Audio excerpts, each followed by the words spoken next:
Hello friends, मैं Akshay Sharma talent academy के official YouTube channel में आपका स्वागत है।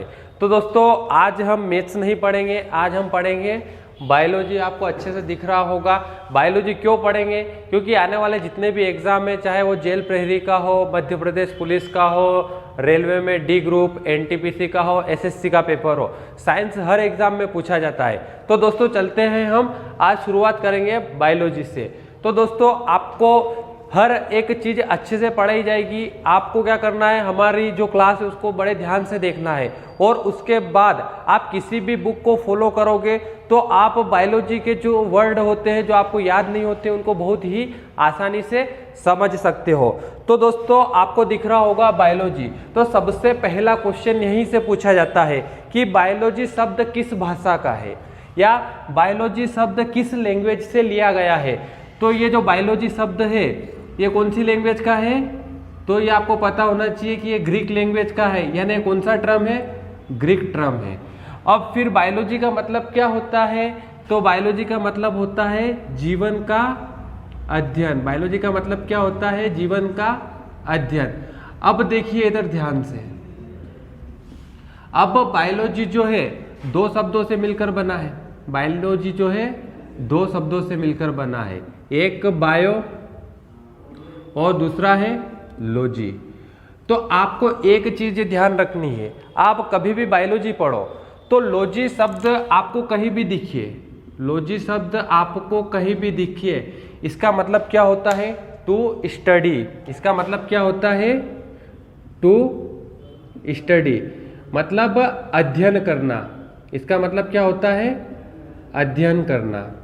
और बायो का मतलब क्या होता है, ऑल लिविंग्स, मतलब जितने भी जीवधारी है, जिनके अंदर जीवन होता है, तो उनको क्या कहा जाता है, लिविंग्स कहा जाता है। अब देखो, यहां से आपको पता चला कि बायोलॉजी का मतलब क्या होता है, ऑल लिविंग्स टू स्टडी, यानी सभी जितने भी जीवधारी है, जिनके अंदर जीवन होता है, हम उनका अध्ययन करेंगे। तो किसके अंदर करेंगे अध्ययन, बायोलॉजी के अंदर करेंगे। अब देखो, अब और यहां से एक क्वेश्चन पूछा जाता है कि बायोलॉजी शब्द किसने दिया। एक क्वेश्चन क्या पूछा जाता है कि बायोलॉजी शब्द किसने दिया। तो बायोलॉजी जो शब्द था वो लेमार्क और एवं ट्रेविरेनस, आपने नाम सुना होगा, बहुत ही अच्छे नाम है, याद करने में भी दिक्कत आती है। अब एग्जाम में क्या होता है कि बहुत सारे बस इतना ही पढ़ के जाते हैं कि बायोलॉजी जो शब्द है वो किसने दिया था, लेमार्क और ट्रेविरेनस ने दिया था। और ये कब दिया था, हो सकता है एग्जाम में ये भी पूछा जाए, तो आपको ध्यान रखना, ये जो है 1801 में दिया था। ये कब दिया था, 1801 में दिया था। और इसके अलावा ये भी पूछा जाता है एग्जाम में कि लेमार्क कहाँ के वैज्ञानिक थे और ट्रेविरेनस कहाँ के वैज्ञानिक थे। तो जो लेमार्क थे ये कहाँ के वैज्ञानिक थे, तो ये फ्रांस के वैज्ञानिक थे। कहाँ के वैज्ञानिक थे, फ्रांस के। और जो ट्रेविरेनस थे वह कहाँ के वैज्ञानिक थे, तो ये आपको पता होना चाहिए कि ये जर्मनी के वैज्ञानिक थे। अब इसके बाद ये तो आपने केवल बायोलॉजी के बारे में जाना है। अब एग्जाम में क्या है, ये भी पूछा जाता है कि फादर ऑफ बायोलॉजी। एग्जाम में और क्या पूछा जाता है आपसे कि फादर ऑफ बायोलॉजी, यानी बायोलॉजी का जनक। तो आपको ये भी पता होना चाहिए कि बायोलॉजी का जनक किसे कहा जाता है, जीव विज्ञान का जनक। हिंदी में भी लिख देता हूं, बहुत सारे लोगों को हिंदी में भी पता होना चाहिए कि फादर ऑफ बायोलॉजी का मतलब क्या होता है, जीव विज्ञान का जनक। तो फादर ऑफ बायोलॉजी किसे कहा जाता है, तो ये कहा जाता है अरस्तु को। ये क्या किसे कहा जाता है, अरस्तु को। अब अरस्तु को क्यों कहा जाता है, ये भी मैं आपको बड़े ध्यान से समझाऊंगा, ये चीज आपको समझ में आई होगी। तो यहां से भी एग्जाम में क्वेश्चन आते हैं कि सबसे पहला क्वेश्चन आता है कि बायोलॉजी किस भाषा का शब्द है, तो आपको क्या बताना है, ग्रीक भाषा का शब्द है। फिर उसके बाद आपको क्या पता होना चाहिए कि बायोलॉजी शब्द किसने दिया था, तो लेमार्क और ट्रेविरेनस ने दिया था। कब दिया था, 1801 में दिया था। तो यहां से आपका एक क्वेश्चन क्लियर हुआ। फिर एग्जाम में पूछा जाता है कि लेमार्क कहाँ के निवासी थे, तो आपको क्या बताना है, लेमार्क फ्रांस के निवासी थे। फिर उसके बाद आपसे पूछा जाता है कि ट्रेविरेनस कहाँ के निवासी थे, तो जर्मनी के निवासी थे। और आपसे एग्जाम में पूछा जाता है कि फादर ऑफ बायोलॉजी या जीव विज्ञान का जनक, तो ये किसे कहा जाता है, अरस्तु को कहा जाता है। तो आपने इतना सब पढ़ लिया होगा, इसमें किसी को कोई दिक्कत नहीं होगी। तो दोस्तों इसको मैं हटा देता हूं, क्योंकि आगे हमको बायोलॉजी की ब्रांचेस जो होती है उनके बारे में भी पढ़ना है, तो इसको मैं हटा देता हूं। आपने इसको नोट कर लिया होगा।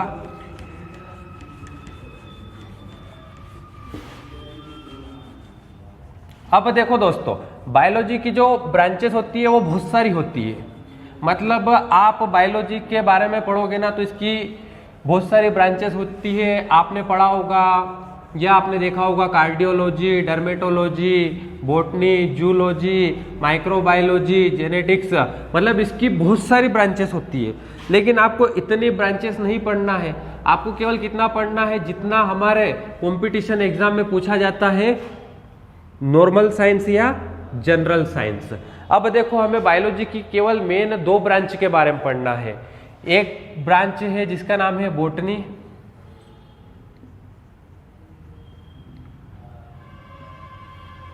और दूसरी ब्रांच है जूलॉजी। अब देखो, बॉटनी का मतलब क्या होता है, इसका मतलब होता है वनस्पति विज्ञान। इसका मतलब क्या होता है, वनस्पति विज्ञान। ये हिंदी में इसलिए लिख रहा हूं ताकि आपको ध्यान में रहे, एग्जाम में गलती नहीं करना है। और जूलॉजी का मतलब होता है जंतु विज्ञान, जंतु विज्ञान, और इसी को कहा जाता है प्राणी विज्ञान। इसी को क्या कहा जाता है, प्राणी विज्ञान। अब बहुत सारों को दिक्कत होती है कि सर हमको पता कैसे चलेगा कि वनस्पति विज्ञान कौन सा है और जंतु विज्ञान कौन सा है। तो देखो, आपको यहाँ पे दिख रहा है बोटनी, तो टनी या टहनी, इससे कुछ आपको याद आ रहा होगा, टहनी से कुछ याद आ रहा होगा। आपने देखी होगी टहनी, टहनी काय में होती है, पेड़ पौधों में। तो बोटनी में किसका अध्ययन किया जाता है, तो आपको पता होना चाहिए कि टहनी कहाँ होती है, पेड़ पौधों में। तो यहाँ पे होगा पेड़ पौधों का अध्ययन। तो बोटनी में क्या होता है, पेड़ पौधों का अध्ययन किया जाता है। तो यहाँ से आपके दिमाग में अच्छे से बैठ गया होगा कि हाँ सर, हम वर्ड ही ऐसे यूज करेंगे जिससे आपके बायोलॉजी फिक्स दिमाग में बैठ जाए, है ना। अब उसके बाद आता है जूलॉजी। अब बहुत सारे लोगों को पता नहीं चलता है कि सर जूलॉजी का मतलब क्या होता है। अब देखो, ये आपको एक शब्द दिख रहा होगा जू। आप जू घूमने गए होंगे, आप कहीं भी इंदौर, भोपाल कहीं भी घूमने जाते हो तो जू में तो जाते हो। तो जू में आपको क्या दिखते हैं, जंतु देखने जाते हो, शेर दिखता है आपको भालू दिखता है, हिरण दिखता है, ये सब क्या है, जंतु। तो आप जू जा रहे हो मतलब आप जंतुओं को देखने जा रहे हो। तो जंतु से आपको याद रखना है जंतु विज्ञान, और आप खुद भी जाते हो देखने तो आप क्या हो, प्राणी विज्ञान। तो ये जूलॉजी के बारे में भी आपको पता चल गया। इसमें क्या आएगा, जंतु एवं उनके क्रियाकलापों का अध्ययन, जंतु एवं उनके क्रियाकलापों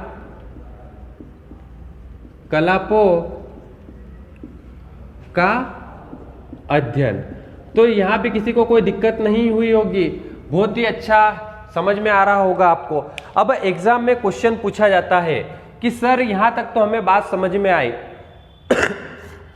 अब देखो इधर, अब एग्जाम में क्वेश्चन पूछा जाता है फादर ऑफ बॉटनी।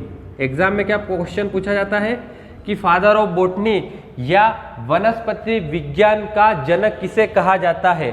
तो आपको ध्यान में रखना है कि वनस्पति विज्ञान का जनक किसे कहा जाता है, तो इसका आंसर क्या आएगा, थियोफ्रेस्टस।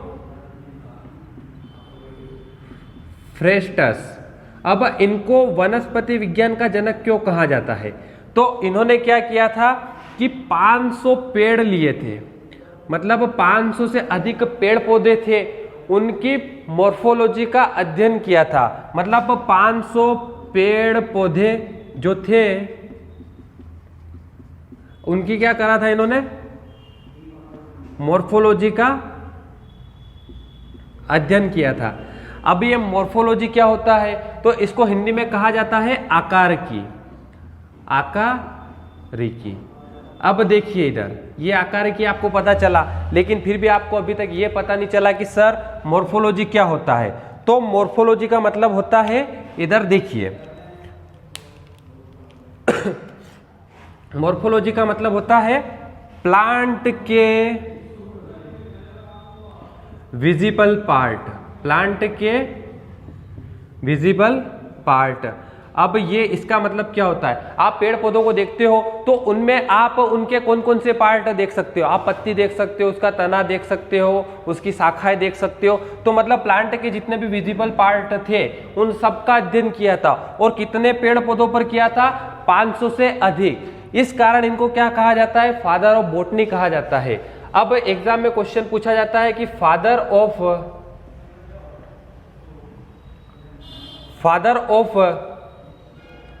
जूलॉजी किसे कहा जाता है, फादर ऑफ जूलॉजी किसे कहा जाता है। तो फादर ऑफ जूलॉजी कहा जाता है अरस्तु को। ये किसको कहा जाता है, अरस्तु को।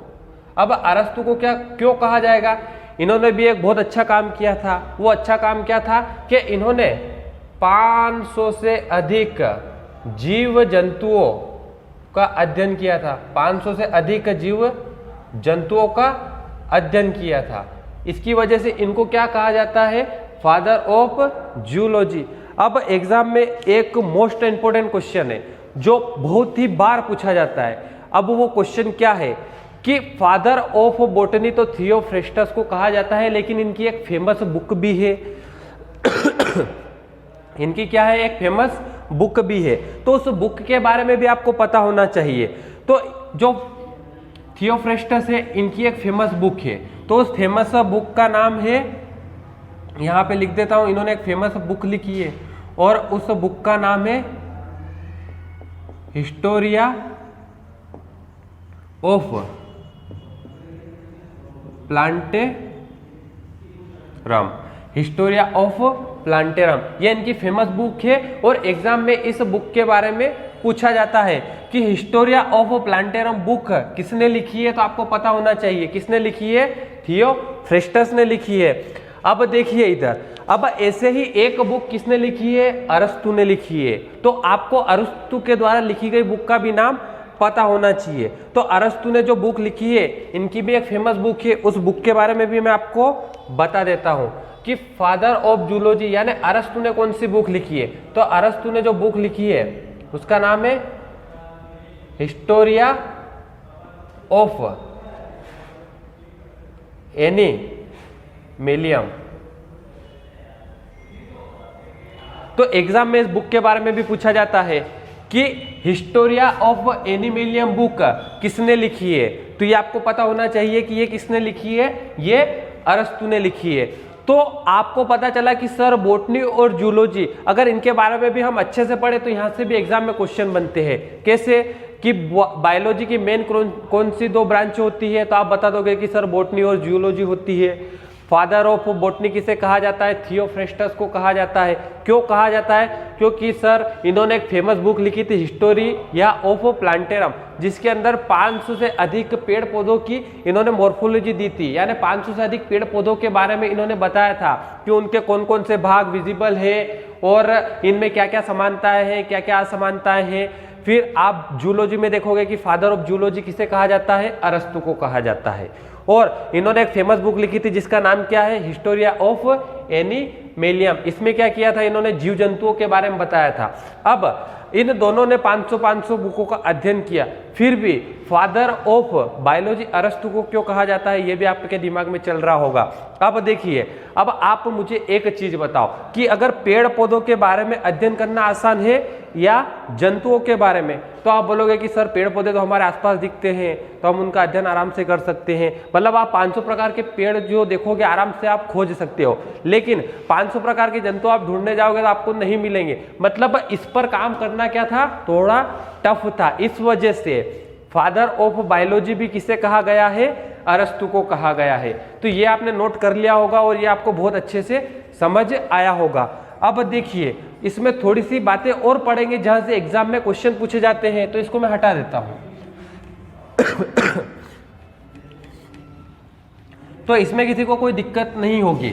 आप क्या करो कि आपने अगर एक एक टर्म, एक एक चीज अच्छे से पढ़ी है तो आप क्या करोगे, कोई भी बुक पढ़ोगे तो उस बुक को पढ़ने में आपको बहुत ही आसानी होगी और आपको ऐसा कभी नहीं लगेगा कि सर ये चीज हमने नहीं पढ़ी या ये चीज हमको समझ में नहीं आ रही है। बस आपको वर्ड के बारे में पता होना चाहिए कि इस वर्ड का मीनिंग क्या है। अब देखो,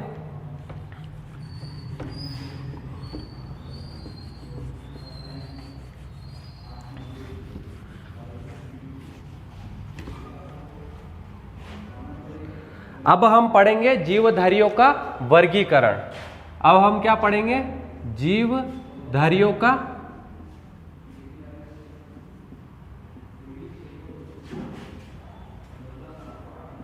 वर्गीकरण। तो यहां से भी एग्जाम में बहुत क्वेश्चन पूछे जाते हैं कि जीवधारियों का वर्गीकरण किसे कहा जाता है या जीवधारियों का वर्गीकरण किसने किया था।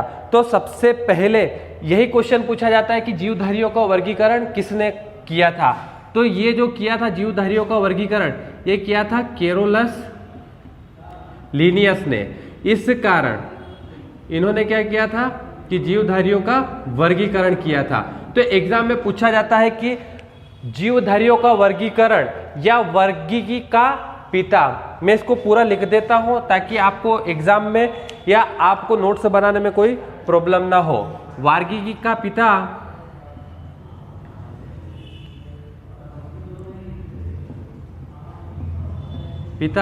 या आधुनिक वर्गीकरण का जनक, दोनों बात एक ही है। आधुनिक वर्गीकरण का जनक। इंग्लिश वालों को भी कोई दिक्कत नहीं होगी, यहां पे मैं लिख देता हूं फादर ऑफ टेक्सोनोमी या फादर ऑफ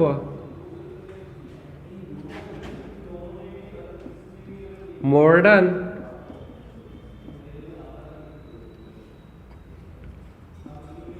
टेक्सोनोमी, यानी वर्गीकरण को इंग्लिश में क्या कहा जाता है, टेक्सोनोमी। अब देखो, तो एग्जाम में पूछा जाता है कि वर्गीकी का पिता या फादर ऑफ टेक्सोनोमी, आधुनिक वर्गीकरण का जनक, फादर ऑफ मॉडर्न टेक्सोनोमी। तो आपसे पूछा जाए कभी भी तो आपका आंसर क्या आएगा कि सर ये दोनों एक ही चीज है और इन दोनों का जनक किसे कहा जाता है। तो आप बोलोगे कि सर केरोलस लिनियस को कहा जाता है। फिर एग्जाम में एक क्वेश्चन और पूछा जाता है कि जो केरोलस लिनियस है, इन्होंने बहुत एक फेमस बुक लिखी है जो एग्जाम में बार बार पूछी जाती है और आपको उस बुक के बारे में पता होगा। आपको उस बुक के बारे में पता होगा, आपने सुना होगा उस बुक के बारे में। उस बुक का नाम है सिस्टेमा नेचुरी। इन्होंने बहुत सारी बुक लिखी है, लेकिन सिस्टेमा नेचुरी ही के बारे में एग्जामिनर क्यों पूछता है, तो ये मैं आपको बताऊंगा, क्योंकि ये बुक बहुत ही इंपॉर्टेंट बुक है। तो आपको क्या करना है, इस पे स्टार बना लेना है और इस बुक को ध्यान में रखना है कि सिस्टेमा नेचुरी नामक बुक किसने लिखी है। तो आप क्या बोलोगे कि सर केरोलस लिनियस ने लिखी है। अब इस बुक में ऐसा क्या स्पेशल था, तो इस बुक में इन्होंने क्या किया था कि सभी जीवधारियों को दो भागों में बांट दिया था। इन्होंने क्या किया था, सभी जीवधारियों का वर्गीकरण कर दिया था। क्या किया था इन्होंने, सभी जीवधारियों का वर्गीकरण किया था, यानी इन्होंने सभी जीवधारियों को दो भागों में बांट दिया था। कौन कौन से दो भाग थे, एक था पादप जगत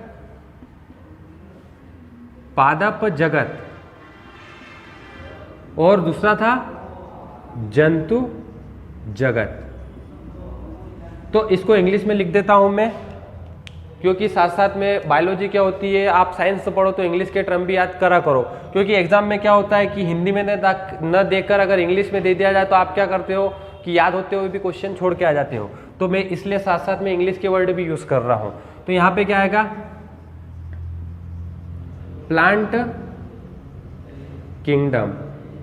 प्लांट किंगडम का मतलब क्या होता है, पादप जगत, और यहां पे जंतु जगत का आएगा एनिमल किंगडम।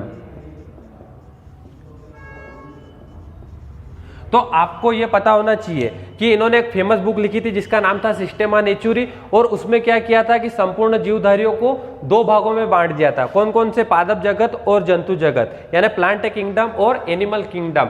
इस वजह से ही एग्जामिनर इस बुक के बारे में बार बार पूछता है कि सिस्टेमा नेचुरी नामक बुक किसने लिखी है, तो आप बताओगे सर कैरोलस लिनियस ने लिखी है।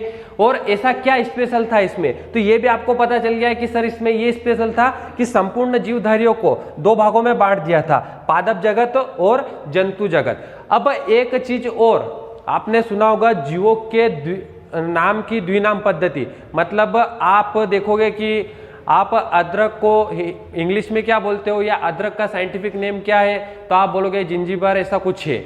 लेकिन यहाँ पे जीवों के बारे में भी ऐसा बताया गया है कि जीवों के साइंटिफिक नेम क्या होते हैं। जैसे मनुष्य का नाम है होमोसेपियंस, तो ये द्विनाम है, मतलब एक ही व्यक्ति के दो नाम होना। एक तो अपना सामान्य नाम होता है और एक अपना घर का नाम होता है। जैसे मेरा नाम अक्षय है, घर पे मुझे कुछ और नाम से बुलाते हैं। ऐसे ही क्या होता है कि साइंस में भी जंतुओं के कुछ नाम होते हैं और उनके साइंटिफिक नेम होते हैं। तो जीवों का द्विनाम पद्धति या जीवों के दो द्विनाम पद्धति किसने दी थी, तो ये भी आपको ध्यान रखना है कि जीवों के द्विनाम की जो पद्धति है ये भी किसने दी थी, तो यहाँ पे मैं आपको बता देता हूं। कैरोलस लिनियस ने क्या किया था कि द्विनाम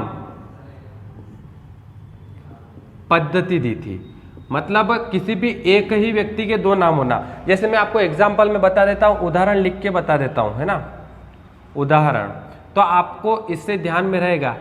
तो जैसे मैंने यहाँ पे लिखा मनुष्य, तो मनुष्य का जो साइंटिफिक नेम क्या है, तो आप बता दोगे कि सर इस मनुष्य का जो साइंटिफिक नेम है होमो सेपियंस, तो ये मनुष्य का साइंटिफिक नेम है। तो ये नाम तो सबको पता था, लेकिन ये जो साइंटिफिक नेम है ये किसने दिया था कि मनुष्य को होमो सेपियंस ही कहा जाएगा, ये किसने बताया था, तो ये आपको बताया था कैरोलस लिनियस ने बताया था। तो दोस्तों ये तो बायोलॉजी का इंट्रोडक्शन था। तो यहाँ से आपने देखा कि एक एक चीज को हम ध्यान से पढ़े तो कितने सारे क्वेश्चन बनते हैं।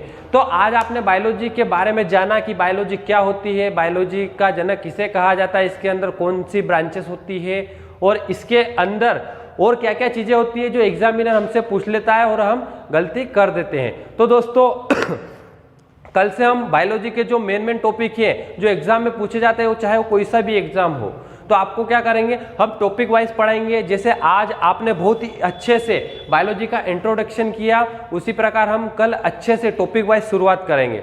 तो दोस्तों आगे आपको ऐसी ही वीडियो मिलती रहे, इसके लिए क्या करना है, हमारे वीडियो को लाइक करना है, चैनल को सब्सक्राइब करना है और इसको ज़्यादा से ज़्यादा शेयर करना है। क्योंकि अगर आप इसको शेयर करोगे तो हमें क्या मिलेगा, उससे मोटिवेशन मिलेगा और हम आपके लिए और अच्छी क्लास लाएंगे। जैसे अभी बायोलॉजी चालू करिए, फिर फिजिक्स की क्लास चलेगी, फिर केमिस्ट्री की क्लास चलेगी, हिंदी की क्लास चलेगी, ऐसे आपको बहुत सारी क्लासेस मिलती रहेगी। तो दोस्तों आज के लिए बस इतना ही, बहुत बहुत धन्यवाद।